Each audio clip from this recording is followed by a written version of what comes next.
we continue giving you the information, especially around sports, that is, capturing the imagination of sports fans across the world and also at home here. And remember, we just talked about the Europa League, which is being played in a different format altogether, and all those matches are being played across German cities, and they will be played in a one-off knockout match. You are used to home and away fixtures, but this time round, just one game. You lose, you go home. So Manchester United will be taking on FC Copenhagen tonight, and also the Italian outfit Inter Milan will also be in action. Now we are joined by one of our own, that is Brian Masese, and he joins me now here for our discussion here. And meanwhile, later on, we'll try and see if we can get Churchill Suba on the line. If we get him fine, he'll give us his thoughts. Karibu sana, Brian Masese. Thank you and good morning, Toski. How was your weekend? It was quite well. We've had quite a long break, and I think we've come back rejuvenated and ready to work. Yeah. I just heard the President Uhuru Kenyatta worrying about Najib Balala and the other dignitaries. I don't know, how fit are you this morning? Can you run? Can you save your life if we had to come across animals? I don't know if you stay along Thika Road, yes, you can tell that Kenyans really love running, and I think it's because of this pandemic that people have realized they can do morning runs and such like things. So I think the president worrying about tonight the governor and CS Balala, yeah, because I think he's worried because of their age first and the weight that they've put in. The physical fitness. The physical fitness, yeah. But of course, it was a wonderful weekend because Eliud Kipchoge has done his bit. Yes. They are using sports to market this country, to market the tourist destinations. Yeah. Do you think the sportsmen and women of this country will market this country? And I think they picked the right ambassador, because with Eliud, he has a big name out there. And with the way he broke the record of Ineos in Austria, yes, that was quite something. And I think, okay, Brand Kenya have come late, but they usually say better late than never. Kipchoge is one person that will grow the name of this country out there in a very big way. So I think they picked the right person, plus he doesn't have a lot of baggage like the rest of the athletes. Yes, it's been running clean. It's been fighting for clean running. Of course, our thoughts are with the Conseslus Kipruto, the steeplechase maestro, who tested positive for COVID. He actually posted that information. He was supposed to have been on his way to running at the Diamond League in Paris, but then he will not be there. I know he's a very strong guy. You see how he runs. He will be able to beat COVID. I've visited where he normally trains at Tambach TTC, and I think he's quite strong, and I think he will come out and he will test negative, and because he's an elite athlete, and this Diamond League at this moment, I think they are picking select athletes that will take place. So I think he will come out negative and will be able to run again. He's quite a strong character, that is Conseslus Kipruto. He announced, it's actually himself who broke the news that he had tested positive when he was preparing to leave for the Diamond League. Yes. But of course, again, Brian Masese, you had there, during that press conference yesterday, Suba Churchill, the presiding convener of CSRG, is saying that it is time that Kenyans stood up at the mismanagement in several federations, and beginning with FKF. He said that there is a lot that has been written about mismanagement and acts of corruption. Do you share in the view of Suba Churchill? Yes, I do. And there's something that he said, there's a lot of smoke coming out of Kandanda House. And Waswahili wanasema mahali kuna moshi kuna moto. And I think there are some issues that have been swept under the carpet because President Nick Mwendwa has got a sponsor for the Kenya Premier League. Yes. There are issues from during AFCON times. I watched an interview where Victor Wanyama said that they were given money, but the federation took a big chunk of it, and that money was not paid to players. And there have been allegations that when players stand out and speak their minds, they are not given those call-ups, and that has been an issue even in the women's football team, a team that we expected that would have qualified for the AWACON tournament the last time, but they did not, simply because some of the players spoke their mind out and they were not given those call-ups. So I think because of this sponsorship, some issues have been swept under the carpet, and this sponsorship has not been, the federation has not come out really clearly to tell us who are the directors of this Bet King, for example. We don't know, and these are things that we are supposed to be told as a public. And you see, football is, I would say, is the #1 loved game in this country compared to athletics. Normally, when you go to Nyayo Stadium, when they are doing their trials for the athletes, you'll find not more than 100 people seated in that Nyayo Stadium. But when Harambee Stars matches are played and there are gate charges, people are subjected to pay, and ideally, people should be accountable to football lovers in this country. Yeah. For the first time, yesterday, the civil society groups coming out now, beginning to talk about this. The media, as a media, we've written a lot of this. We've done the discussions, done the analysis, but nobody, right from the anti-corruption agencies, the DCI, the investigators, even the office of the prosecutor, have not really come out to join these cries for good management of the sport. Do you think the beginning of the coming in of the civil society groups would really help to amplify the problem within the federations? Yeah, it will, and it's a good thing that people like Super Churchill are coming out, because you see, football really helps the society, and there are society issues that football will really take away. For example, the misuse of drugs and such like things. So, and organizations like that for Super Churchill, when they come out, it means that when they put their voice in these cries, the DCI will take note and they will be able to take action against FKF. And I don't know why they've come in so late, because footballers have really suffered in this country, and especially women football. Those ladies have really suffered, and people are going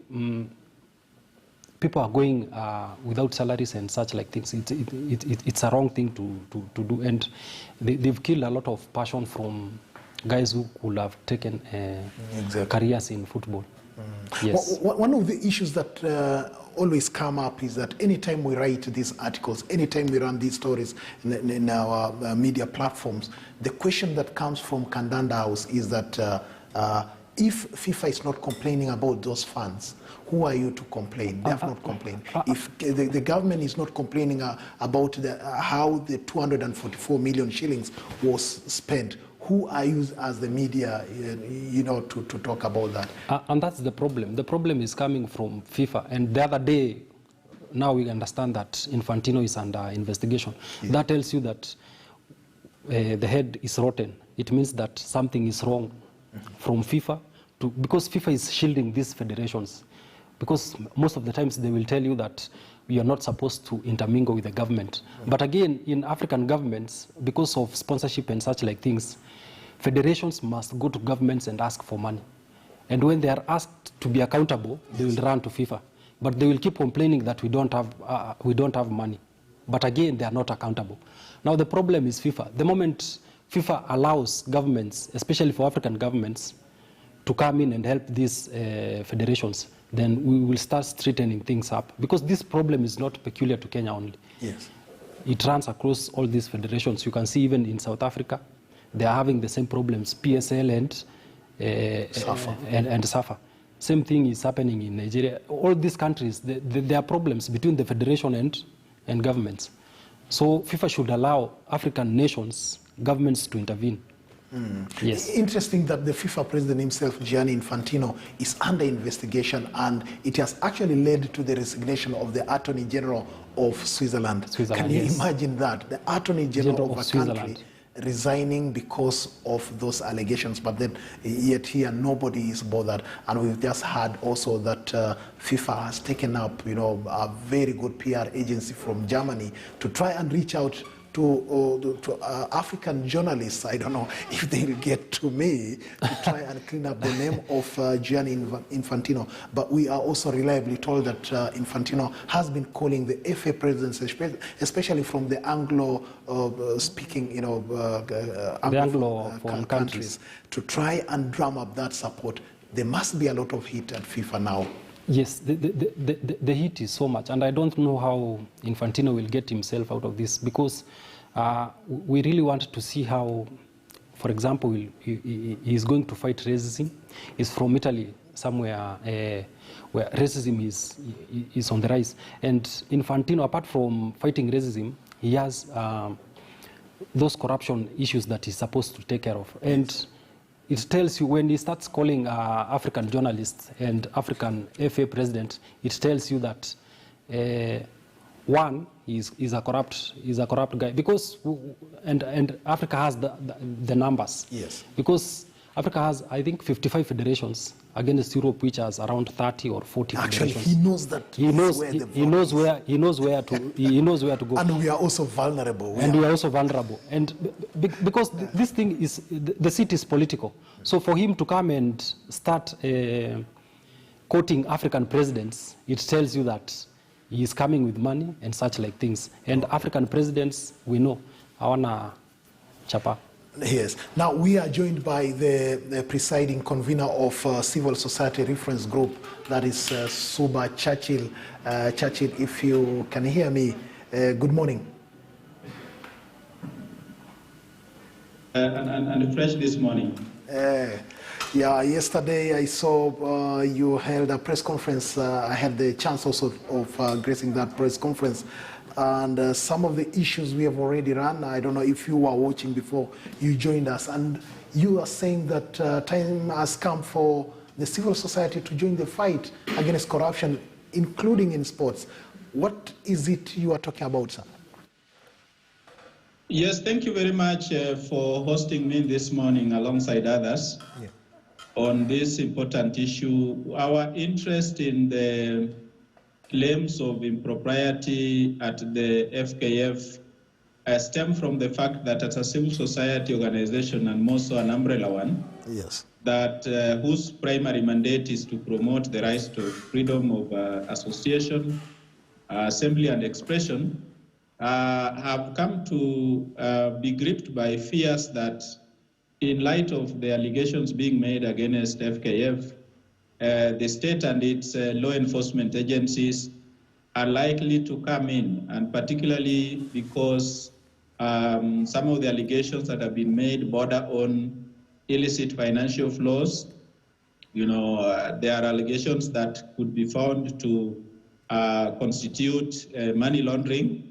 And therefore, those are some of the measures that states all over the world, and Kenya is not an exception, are likely to use to infringe on the rights of freedom of association, assembly and expression of talent in football, that FIFA and the FKF and various sports clubs are established in the country to promote. And so we want to believe that these allegations, because they have been made persistently over a period of time. Yes. You remember there was a time when Nicholas Mwendo was summoned by the Directorate of Criminal Investigations. Sure. Our concern is that the DCI has not made public what their findings were, how they were able to, whether they have been able to conclude these investigations, and what step did they take so that we as citizens can be able to find these matters resolved. As civil society organizations, of course, we are not interested in the internal politics of FKF or any individual club for that matter. Yes.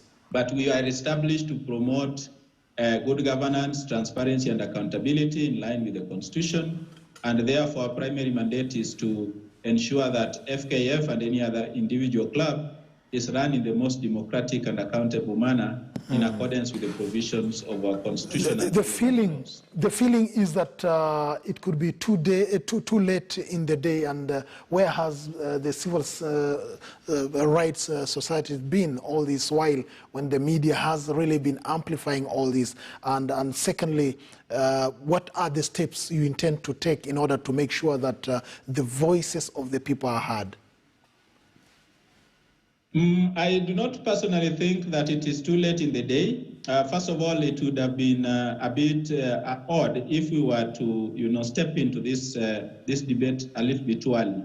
Yeah. Quite often, we want to believe that FKF and the individual clubs are self-regulating organizations. Yes. That have internal mechanisms to address some of these concerns. The reason we are stepping in at this point in time is that this debate and the instability and unhealthy exchanges and the turbulence that FKF has faced has persisted for quite some time. You all remember, this debate did not start yesterday. Some of these allegations were made as early as 2018, 2019. And so as an umbrella body, we do not normally like interfering in the internal affairs of organizations until such a time that it occurs to us that they seem not to be able to resolve some of those issues within themselves. And that's why we are adding our voice and amplifying these concerns and taking a step further to hold the duty bearers that are responsible for establishing the truth behind these allegations to account. And so what we want to do next, in fact, we have already drafted a letter and will be figuring out how to get it to the Directorate of Criminal Investigation. Yes. Is to ask that, given the public interest in this matter and the hue and cry that it has generated, is it not time the Directorate of Criminal Investigations made public, its findings? Because you remember there was a time when none other than the principal secretary, yes, then at the Ministry of Sports, raised concerns about expenditures amounting to 244 million, yes, player bonuses and all that. I think the Directorate of Criminal Investigations owes it to Kenyans to account to Kenyans the extent to which they have been able to proceed with those investigations, exactly, what their findings are, and whether they have been able to file any recommendations to the Office of the Director of Public Prosecution. Thank you. We have also, in the same breath, drafted a letter which we intend to serve on the Office of the Director of Public Prosecution, whether he is in knowledge of the investigations that have been carried out by the Directorate of Criminal Investigation, and having had sufficient time, in fact more than sufficient time, to peruse the files and look at the allegations and evidence that the Directorate of Criminal Investigation was able to obtain. What recommendations they have made as the office in charge of public prosecution, because recently there was a court ruling, a constitutional court ruling, requiring that the Office of the Director of Public Prosecution must, okay any prosecution, otherwise it would be unconstitutional. Yes. And therefore, so that office becomes very crucial in terms of any prosecution that may arise as a result of investigations and evidence obtained by the Director of Criminal Investigation. So those are the next steps we'll be taking.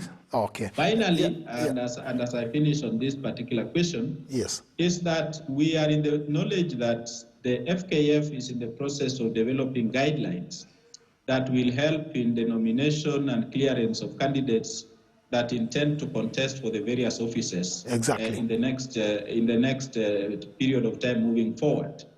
We want to appeal to the Ethics and Anti-Corruption Commission what role they think they have in helping FKF to develop, guidelines that will ensure that those who are found not to have engaged in unethical and corrupt practices are the only ones that are allowed to run. Because if the past in anything to go by, and remember, FKF is a precursor to many other, football that have had issues, since time immemorial, that have changed the name over the years, and each of them have been characterized by all manner of politics, and all of them revolve around, financial improprieties.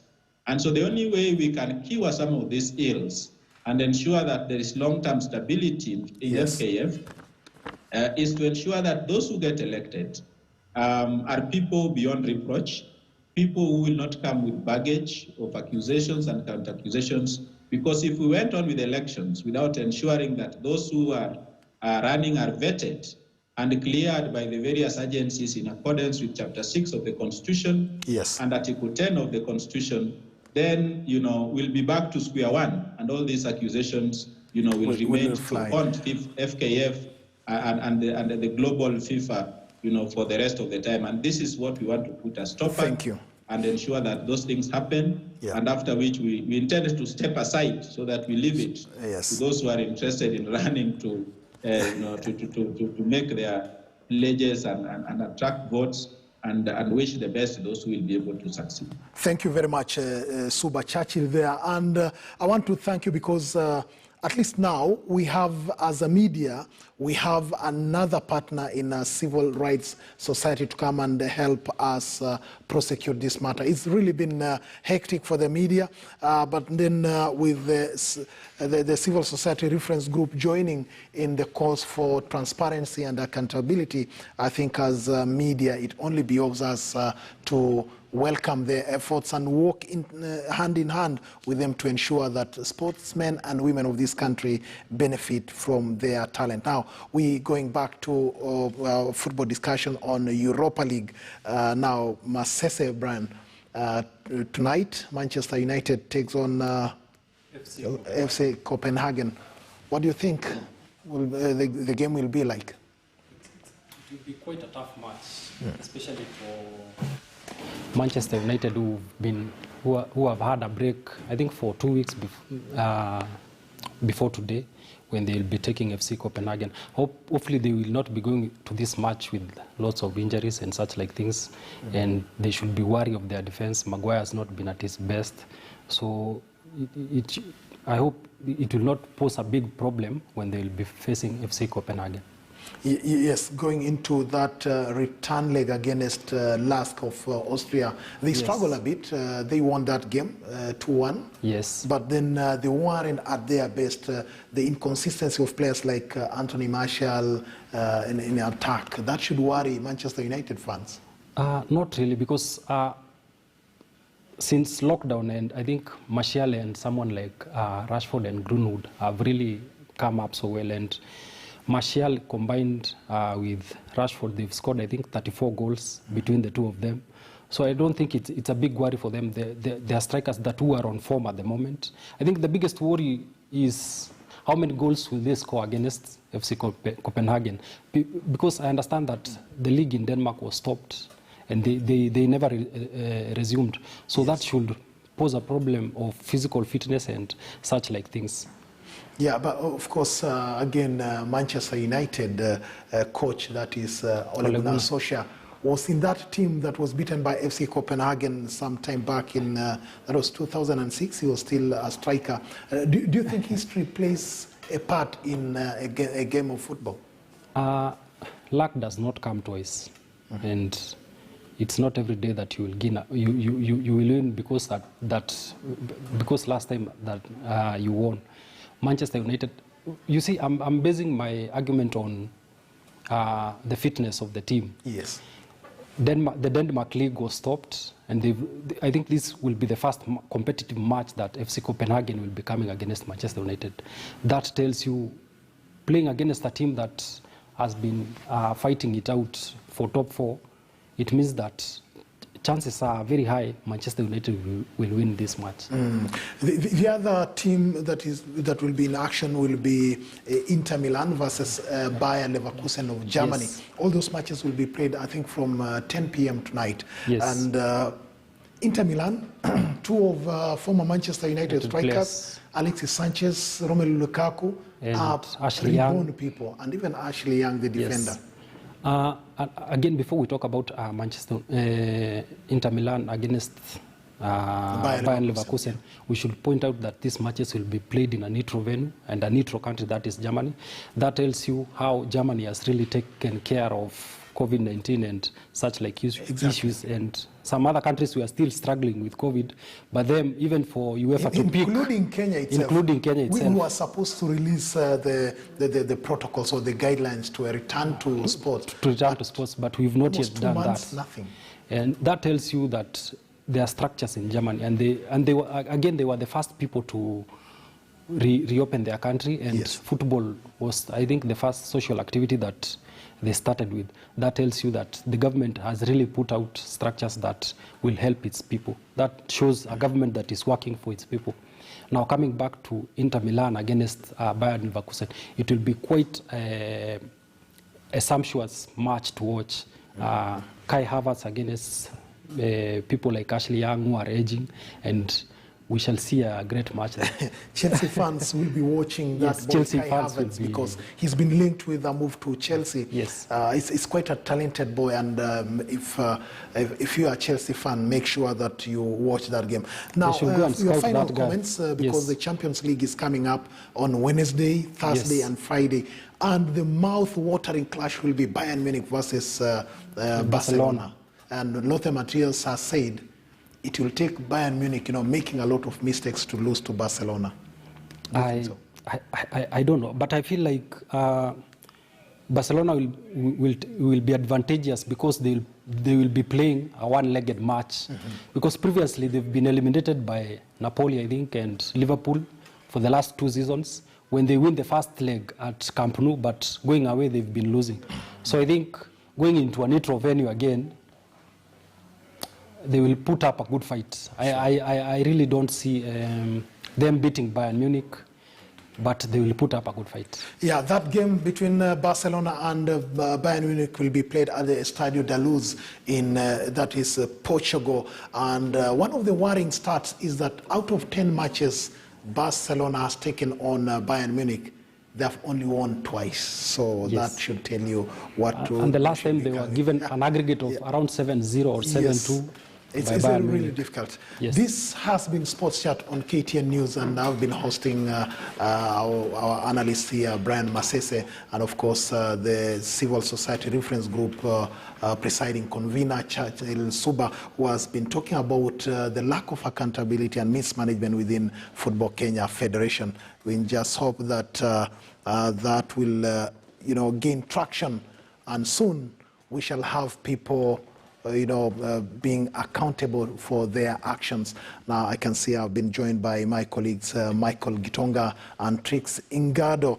I'm sure you must have watched Eliud Kipchoge, enjoying his time at Masai Mara Game Reserve. Mike. Yes, absolutely. And well, it was good to see that Masai Mara is also opening up, and we have the great migration taking place.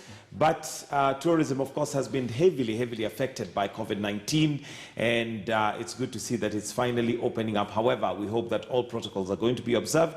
I don't know, would you consider going to Masai Mara right now, Toskin? Yeah, I think I can go. The president has said that the most important thing is to keep those safety measures at heart and make sure that you keep yourself safe. And of course, I'm athletic. I can always run away from otherwise.